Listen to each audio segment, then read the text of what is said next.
To my surprise, Liza really had wanted to see Shatov about some strictly literary matter. I don't know why, but I had imagined that it was only a pretext. Maurice and I, realizing that Liza showed no sign of wanting to hide anything from us and was speaking quite loudly and distinctly, began to listen, and soon we were invited to join her and Shatov in their conversation.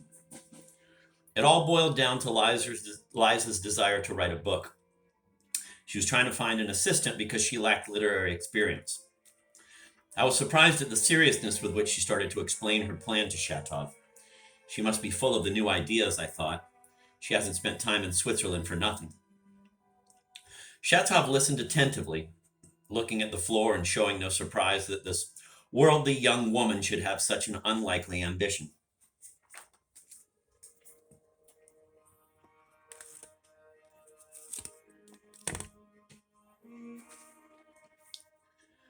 Her literary venture was to be along the following lines. Hundreds of national and local papers and journals are published throughout Russia and daily report thousands of events.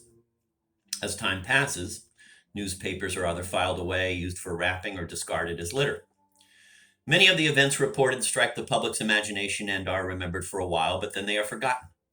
People sometimes like to look up such stories, but don't know where to start in this sea of newsprint unless they happen to know the place and date of the event that interests them.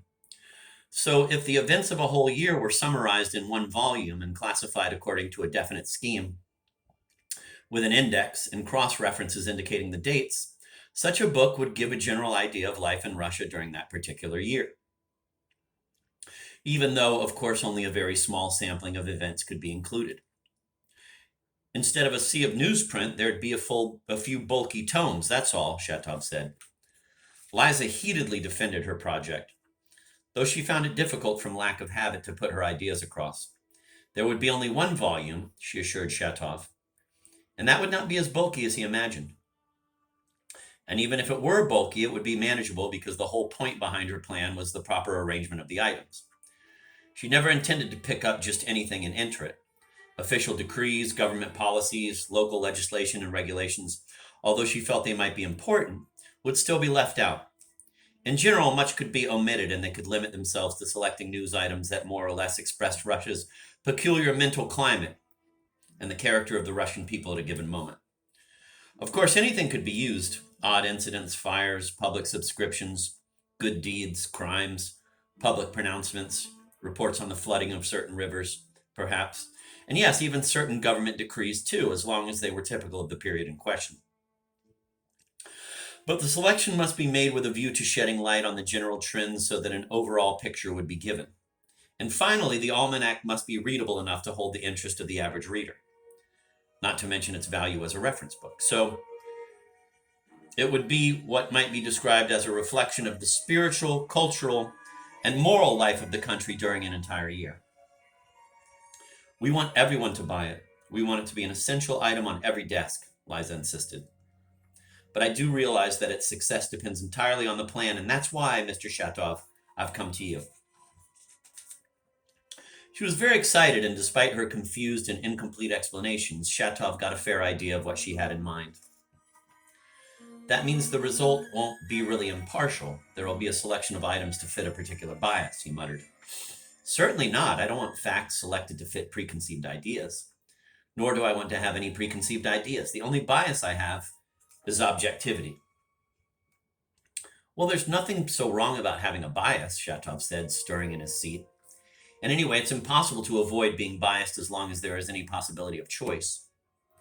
The very selection of items constitutes advice on how they should be interpreted. But your idea doesn't sound bad. So you agree that a book along these lines is possible? Liza asked hopefully. We'll have to see, to think it over. It's an immense undertaking, you understand. It's impossible to tell offhand. We need experience, and even when we've produced a volume, we'll still have everything to learn about how we should handle the materials. Perhaps after many tries, one picks up ideas gradually. However, you may have something there. Finally, he raised his eyes from the floor and glanced at her. His eyes were shining. He was very interested. Did you think it up all by yourself? He asked Liza in a shy but friendly tone. It was easy to think it up. The hard part will be to work out a way to organize the items, Liza said, all smiles. I don't really understand it very well. I'm not awfully clever, and I'm pursuing only what is obvious to me. Pursuing? You mean that's the wrong word for it? She asked quickly. You can use it if you wish. I didn't mean a thing. I'm going to switch versions because I want to see if they use the word pursuing in the Pavir Velikonsky translation. And that's, of course, going to fuck with the video because that's how life is.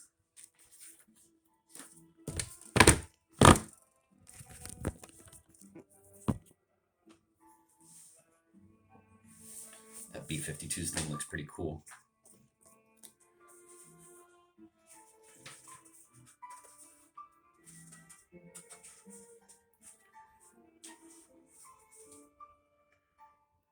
Yeah, he does. But it's not hard to think it up. It's the plan that's hard, Liza smiled. I don't understand much and I'm not very smart. I only pursue what is clear to me. Pursue? Maybe not the right word? Liza inquired quickly. It's a possible word, never mind. It seemed to me, even abroad, that I, too, could be useful in some way. I have my own money, and it just sits there, so why couldn't I, too, work for the common cause? Besides, the idea came somehow suddenly by itself. I didn't sit thinking it up, and I was very glad when it came, but I saw at once that I couldn't do it without a collaborator, because I don't know how to do anything myself. The collaborator will, of course, become co-editor of the book. We'll go half and half. Your plan and work, my original idea and the means for publishing it. The book will pay for itself, won't it? If we hit on the right plan, the book will go over. I warn you that it's not for the sake of profit, but I wish very much for the book to sell, and I'll be proud of the profit. Well, and what does it have to do with me? But it's you I'm asking to be my collaborator, half and half. You will work out the plan. What makes you think I'm capable of working out the plan? I was told about you, and I heard here, I know you're very intelligent and occupied with important things, and you think a lot. I was told about you by Peter Stepanovich Verkovensky in Switzerland, she added hastily. He's a very intelligent man, isn't he? Shatov gave her a momentary oblique glance, but at once lowered his eyes. And Nikolai Vsevolodovich also told me a lot about you. Shatov suddenly blushed. Anyway, here are the newspapers. Liza hastily snatched up from a chair a stack of prepared and tied up newspapers. Here, I've tried to mark some choice facts to make a selection and add numbers. You'll see. Shatov took the bundle. Take it home and have a look. Where is it you live? On Bogoyevlinsky Street, in Filipov's house. I know, I've heard there's also some captain who, it seems, lives next to you, a Mr. Lebyadkin. Liza went on hastily as before.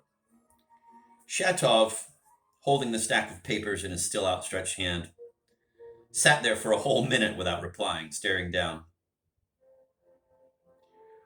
Why don't you choose someone else for this business? I won't be of any use to you, he said finally, lowering his voice somehow terribly strangely, almost to a whisper. Liza blushed. What business are you talking about? Mavriky Nikolaevich? She cried.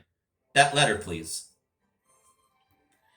I went up to the table together with Mavriky Nikolaevich. Look at this, she suddenly turned to me, unfolding the letter in great agitation. Have you ever seen anything like it? Please read it aloud. I want Mr. Shatov to hear it too. With no little astonishment, I read aloud the following epistle. To the perfection of the young Miss Titian. Dear lady, Elizaveta Nikolaevna. Oh, what a lovely vision is Elizaveta Titian when she flies side saddle with her relation, and her locks share the wind's elation.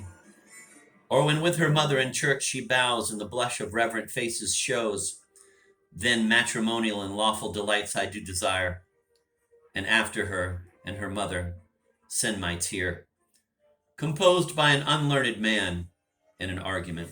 Dear lady, I pity myself most of all for having not lost an arm at Sevastopol and the cause of glory. not having been there at all, but served the whole campaign managing vile provisions, considering it baseness. You are a goddess in antiquity, and I am nothing, but have guessed about the boundlessness. Consider it as verse and no more, for verse is nonsense after all and justifies what is considered boldness in prose. Can the sun be angry at an infusorian of it? Can the sun be angry at an infusorian of it?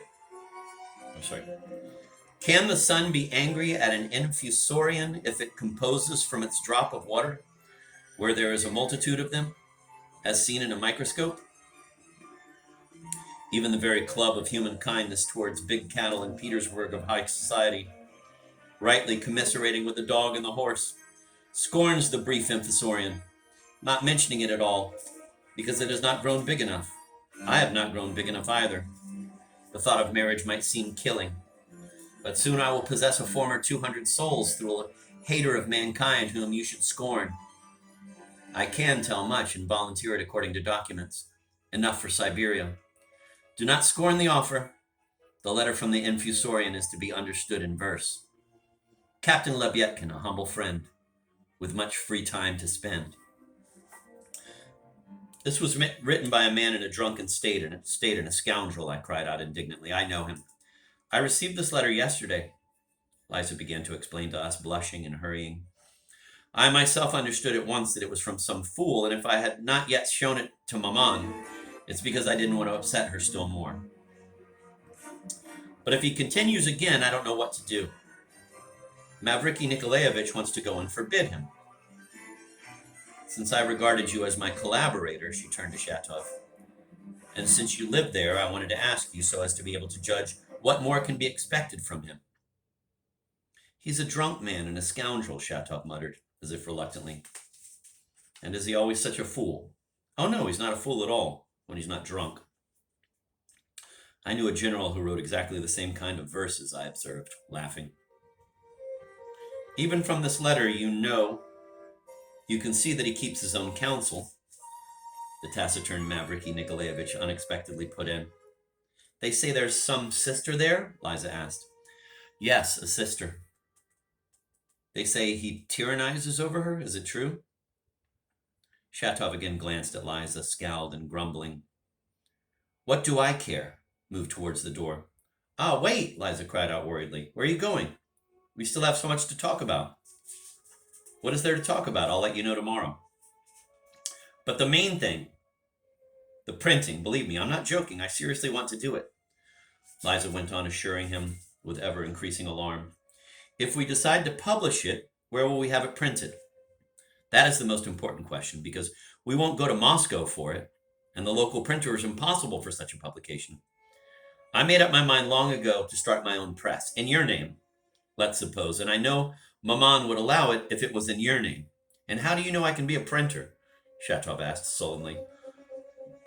But Peter Stepanovich, still in Switzerland, pointed me precisely to you, as one who could run a press and was familiar with the business. He even wanted to give me a note for you, but I forgot. Shatov, as I recall now, changed countenance. He stood there for a few more seconds and then suddenly walked out of the room. Liza got angry. Does he always walk out like that? She turned to me. I shrugged, but Shatov suddenly returned, went straight up to the table, and placed on it the bundle of newspapers he had taken. I won't be your collaborator. I have no time. But why? Why? You seem to have become angry? Liza asked in an upset and pleading voice. The tone of her voice seemed to strike him. For a few moments he studied her attentively, as if wishing to penetrate to her very soul. It makes no difference, he muttered softly. I don't want to. And he left for good.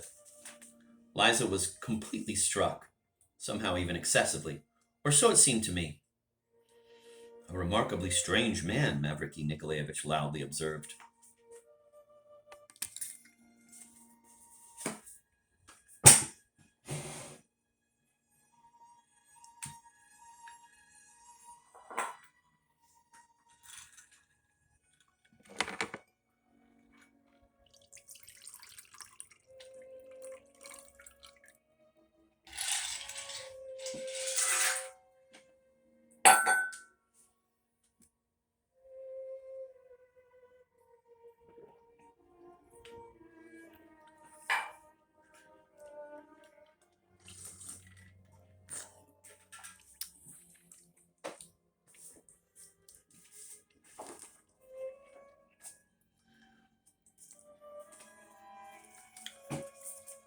Strange, certainly, yet there was in all this a great deal of obscurity.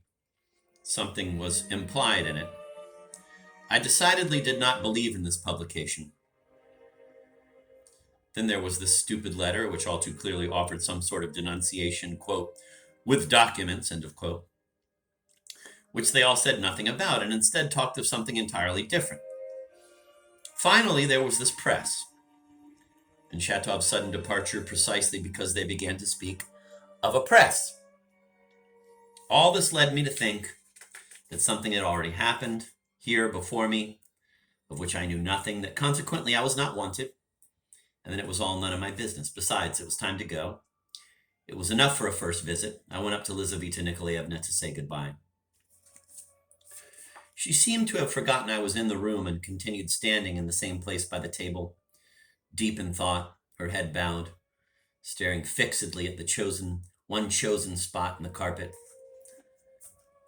This is Rick speaking. I think it's interesting how the guy who's the narrator, Anton Govorov, is constantly able to talk about himself as if he's a nobody, like he's a fly on the wall. She forgot he was even there, and yet he's the narrator. He's the whole reason we're hearing this 700-page classic novel. Ah, you too? Goodbye, she prattled in a habitually sweet voice. Give my greetings to Stepan Trefimovich and persuade him to come to see me soon. Mavriky Nikolaevich, Anton Lavrentievich is leaving. I'm sorry Maman can't come and say goodbye to you too. I walked out and had even gone down the stairs when a servant suddenly overtook me on the porch. My lady begs you very much to come back? The lady or Lizaveta Nikolaevna? That's the one, sir. I found Liza no longer in that big drawing room where we had been sitting, but in the adjoining reception room. The door to the drawing room where Mavriky Nikolaevich now remained alone was tightly shut. Liza smiled at me, but she was pale. She stood in the middle of the room, obviously undecided, obviously struggling with herself. But all at once she took me by the hand and silently, quickly, led me to the window. I want to see her at once, she whispered, turning to me her ardent, strong, impatient gaze, not allowing for a shadow of contradiction. I must see her with my own eyes, and I ask your help. She was in a complete frenzy and in despair. Who is it you wish to see, Lizaveta Nikolaevna? I asked in fright. This Lebyadkin woman, the lame one. Is it true that she's lame? I was astounded. I've never seen her, but I've heard that she's lame. I heard it only yesterday, I murmured with hasty readiness and also in a whisper. I absolutely must see her. Could you arrange for it this same day? I felt terribly sorry for her. That is impossible, and besides, I wouldn't have any idea how to do it, I began persuading her. I'll go to Shatov. If you don't arrange it by tomorrow, I shall go to her myself alone, because Mavriky Nikolaevich has refused. I'm counting only on you. I have no one else. I spoke stupidly with Shatov. I'm sure you are a completely honest man and perhaps completely devoted to me. Only do arrange it. A passionate desire to help her and everything came over me. Here's what I'll do. I thought a bit. I'll go myself and see her today for certain. For certain. I'll make it so that I see her. I give you my word of honor. Only allow me to confide in Shatov. Tell him that I have this wish and that I can wait no longer, but that I was not deceiving him just now. He left, perhaps because he's a very honest man and did not like that it seemed that I seemed to be deceiving him. I wasn't deceiving him. I really want to publish and to start a press. He is honest, I confirmed with fervor. However, if it doesn't get arranged by tomorrow, then I will go myself, whatever may come of it, even if everyone finds out. I cannot come to you before 3 o'clock tomorrow, I observed, recollecting myself somewhat. At 3 o'clock, then. I guessed right, then, at Stepan Trofimovich's yesterday, that you are somewhat devoted to me, she smiled, pressing my hand in parting and hurrying to the abandoned Mavriky Nikolaevich.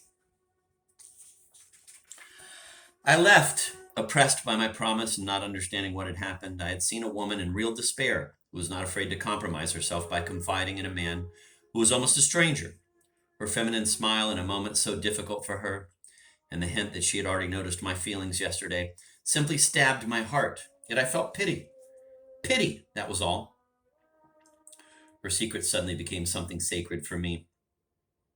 And even if they had been revealed to me right then, I think I would have stopped my ears and refused to hear anymore. I only had a foreboding of something, and yet I had absolutely no idea how I was going to arrange anything here. What's more, even then I still did not know precisely what had to be arranged. A meeting, but what sort of a meeting? And how bring them together? All my hopes lay in Shatov, though I might have known beforehand that he would not help with anything. But I rushed to him anyway.